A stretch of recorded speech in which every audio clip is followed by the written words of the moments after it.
Hey, let's talk about directory links. This is something that I was kind of not going to include in this module because directory links are pretty self-explanatory. But you know what? I want this module to be exhaustive.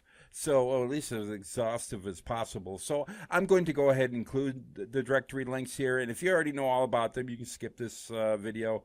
But you may learn a thing or two, so I recommend you at least watch the video. All right, so let's talk about directory links. And first of all, they're easy to get. Yeah, they're very easy to get. You already knew that, right?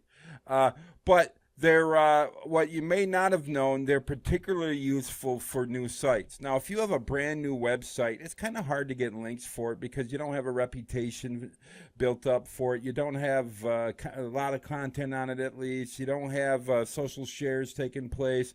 There's usually not a lot of community there, so it's harder to get links for new sites because of for that reason. And so that's why directory links are a great choice for new sites. And why? Because they don't care if your site's new or not. You're right. So you might as well get those links first. What does getting a good directory link do for you? It generates referral traffic. There's if you get on the right directory and it gets plenty of search engine traffic, there's a very good chance you're going to get a steady trickle of prospects coming from that directory over to your site. And these are people looking for what you offer. So why wouldn't you want to put your name in front of them? It's especially, it just makes sense. Also, if you're in the right directory, it will improve your search engine rankings. So that's why so many people go after directory links. So that's why I recommend you go after them as well too. And they get a kind of a bad rap because there's a lot of people out there saying, "Well, directory links are bad and they'll hurt your search engine rankings. There's no value to it," and they're absolutely correct. But they're also throwing the baby out with the bathwater.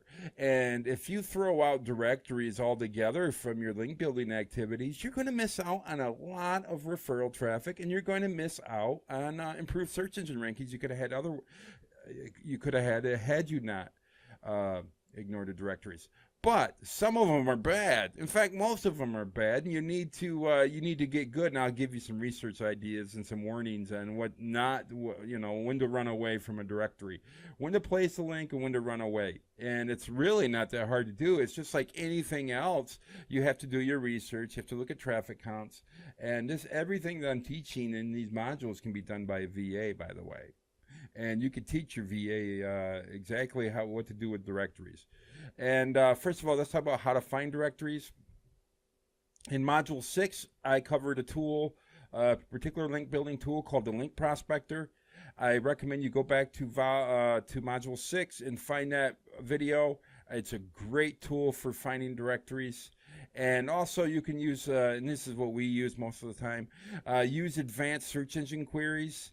And basically you go to Google and you put in your keyword. So if you're into fly fishing, and your keyword be fly fishing plus add your business or list your business, or fly fishing plus directory, and use all these different ones. And what you'll do is create a spreadsheet and find all the directories that come up when you search your keyword in the directories. And don't be afraid. Okay, so you're doing fly fishing?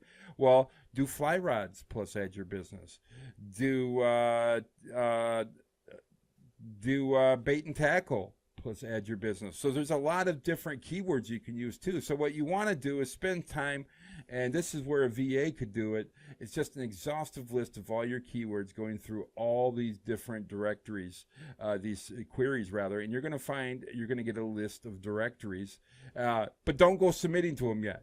And so finding them isn't hard. Google is a wonderful tool that I just highly recommend you take advantage of to find prospects, even, right? Link prospects. All right, let's talk about some warnings. Most directories are very easy to spam. That's because they're set up and they're automated, and they allow everybody who puts a submission in to post a link to their website. Well, that makes them easy to spam. And also, most provide zero SEO or referral traffic value. You can get a link placed on them, but it's not going to do you any good. And when people tell you that directory links are bad, this is what they're referring to: that they're easy to spam, and that most provide zero SEO or traffic value. They'll tell you that none provide zero SEO or traffic value, or none are easy to and all are easy to spam, but that's not true at all. It's just not. That's, like I said, throwing the baby out with the bathwater. And like I said, most provide zero SEO or any traffic value, and the same can be said for a lot of paid directories. So just because somebody wants to charge you money to be added to their directory, and just because that directory happens to be related to your website, so if you're if you sell fly rods and fly fishing tackle, and you find a fly fishing tackle directory, just because they're there and they're trying to and they want to charge you money to be part of it, doesn't make it a good directory. You research that paid directory the same way you would research a free directory, and I'll get into those research tips in a little bit. It's really not hard at all. But understand that not all of these provide value. Okay? You're looking for diamonds in the rough. All right. Now, you also want to skip, let me move this a little bit. You also want to skip general directories, and that's where they allow all different types of businesses to be included in their directory. Yellowpages.com would be like an exception. So some of the major general directories, it's fine being added to them, but if it's a general directory that doesn't get traffic, and there's no sense in getting listed there. Now, if you get listed in a general directory and and that site has referral traffic, and you end up getting referral traffic, it doesn't mean that's going to help your SEO, because it won't. It won't. But it can get your name in front of prospects looking for what you do. If they're on yellowpages.com, it would almost be a sin for your business not to be listed there. They wouldn't find you. They'd find your competitors who did get listed there. So skip general directories. Focus on getting listed on niche directories that are related to your website. And that's why I say use these keywords and that are related to your business. That's going to pay off huge dividends for you, because it's going to pull up your niche directories. And usually these won't pull up general directories. All right, let's go further. Skip the ones that require a reciprocal link. A lot of them build links by saying, if you link to us, we'll link to you. If you want to be added to our directory, here's the code to add our link to your site. Send us a copy of the page, a link to the page that you put the link on. Once we've verified that you have placed the link, we'll go ahead and give you the link. Now, in days past, in my Black Hat days, the way to get past that was easy. You would just set up the page and take it down later, and they wouldn't check, and you'd get the link for free, right? And but understand that if you're going to research the most, like I said earlier, most directories provide zero value, and because they provide zero traffic or SEO value, there's probably the sites that are requiring a reciprocal link are going to have very poor traffic numbers. There's a reason they're doing what they're doing, right? And if they require a reciprocal link, is they're desperate for links. And tell them to buy this course and learn how to build right links instead of getting reciprocal links. Now, so if they ask for a reciprocal link, don't do it. And because you'll find out researching their site traffic, it's just not worth it. And it's not going to be good for your SEO. All right, and plus it's a bad practice, because if you start doing reciprocal links all the time, you do it once, you'll probably do it twice. If you do it twice, you do it 4 times, and it just keeps getting pretty. Then you'll end up with a link profile full of general link directories, which is bad. All right, so don't get greedy either with your anchor text. So as you place these directory links, don't use cheap fly rods, if that's your keyword. Don't use that as your anchor text with the link over to your site. Instead, use the name of your business. This is it's just a better way to go about it. So don't get greedy with your anchor text. It really looks desperate too when you do it. And And I know why you do it. It's the same reason why I was greedy with my anchor text, and or why you may not be doing it, but why you may be tempted to do it. But don't. It's just not going to work. These aren't the type of links that even if you put your anchor text in it, where it's going to help your SEO that tremendous anyway. You want to get in it and you want to place the links because there's not going to be that many directories to find anyway that are really good and that fit your research. So just use your brand name for your anchor text.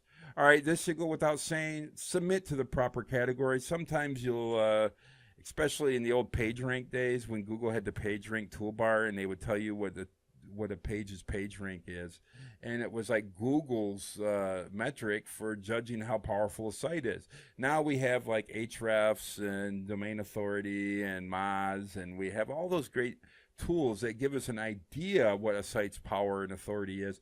But back in the day, Google would tell you, hey, this is a PR7 site, which is, hey, that's a great link to get, right? And you would be able to, and there would be a PR0 to PR10. And so there was like 11 different categories of sites, according to Google, as far as how much, authority they had. So what you would do is you would find, in the Black Hat days, you would find directories that had PageRank. Then you would find the page, the actual different pages on the directory, the category pages, and find out which of the category pages had more PageRank. So if you sell fly fishing rods and you go find the fly fishing directory on a section on a directory, category on a directory, and you find that it had a 1 PR, or let's say a domain authority of 45, but then you go and you find that the plumbing section has a PR of 6 and a domain authority of 70. So back in the day, people would just submit their fly fishing, their fly rod business over to that category. They would miscategorize it just so they can get the link from the higher authoritative page. But don't do that. Any site that lets you do that is not a site you want to, any directory that allows you to do that is not a directory you want to get a link from, and it's just going to upset Google. Don't upset Google. They're so easy to please. You just don't need to do anything that would upset them. And this is something too, the final warning here is, I really recommend that you don't use the same copy and pasted description on all the directories you send. Instead, match your description to fit the audience of the directory. I know that sounds like basic advice, but most people just copy and paste something from their website for the description, and then they leave it at that. Spend some time writing your description to your directories and make sure they match the audience. That way you're going to be much more likely to get referral traffic from that directory. And if you have a hard time writing descriptions, hire it out. Go to Upwork, hire somebody for cheap, because the descriptions are only going to be like 200 words, 150 words. So it's not going to cost you a lot of money to get a copywriter to write your descriptions. So go ahead and do that, because you're not going to have an endless amount of directories to submit to anyway. So you might as well get really good descriptions written. And finally, let's talk about some ways to research directories, how to tell a good directory from a bad directory. Well, just like I've been training all along, is take the directory over to spyfood.com to see how much organic traffic it receives. If it doesn't receive traffic, then you don't want a link from them. And if it does receive traffic, but they're ranking for a bunch of different keywords that aren't relevant to yours, then you don't want that link. Another thing you could do, let's say if they do get a lot of traffic and you're happy with the traffic, then go to the next step. Find out who else is listed on the directory. Are there other fly rod and bait and tackle shops listed in the directory? Or are there a bunch of plumbing companies listed on it? Are there websites on how to lose weight? And are there pharmaceutical companies listed on there, or ebooks? Or somebody selling ebooks. That's how you could tell whether or not the directory is on the up and up. And for the most part, you want to find directories that are well moderated and human moderated. And if somebody else, if people are spamming a directory with irrelevant listings, then there's a good chance that somebody isn't moderating that. And you want to stay away from it, because that's just a train wreck that's going to happen. And you don't want to be associated with that. And so what can you do? Well, it's simple. check to see who else is listed in the directory, and look for signs that the directory is well moderated. If there's a lot of other unrelated businesses listed in that niche directory, stay away from it. All right, another thing you could do is check to see if they post updated quality content. A lot of the times, and I hate this too, and where you'd find a good link opportunity, and I do this with blogs too, you find a great link opportunity, you go through all the work of getting the contact information, you're just ready to submit your link request, and then you find out the site hasn't been updated in 6 years. And you know they're not going to put your link on it. They're not even going to answer your email. So make sure that there's quality content being posted all along the directory and different pages, that they're not just a blank directory with the only thing they have are listings. They got to have content. They got to have other sections to the directory. Make sure those other sections have good quality content and they're updated. And that's usually a really good sign that it's going to be a good directory. That's why I say you're not going to find a lot of niche directories. There's only going to be a couple fistfuls, and then when you're done, you're done. And you can move on to the other types of links. That's why I say this is a good type of link building to start with a new site. I really like starting with these first. All right, and finally, what do you do to research these sites? Check to see how many social shares they have. If you take it to Ahrefs, you can check how many times the directory is being shared. And there's a lot of different tools out there that you can check how many social shares a site has. I'm not going to get into that. That's pretty basic. But do these things on your research, and if they pass all these tests, then that you know that you have an excellent directory to submit to. And when you do, you could take great heart knowing that it's going to be something that generates referral traffic to your business, which is good, and also improve your search engine rankings. So that's my take on directory links. I hope you got some good from it. In the next video, we're going to talk about scholarship links, and of all things. So I'm going to mosey on over there, and I'll meet you there.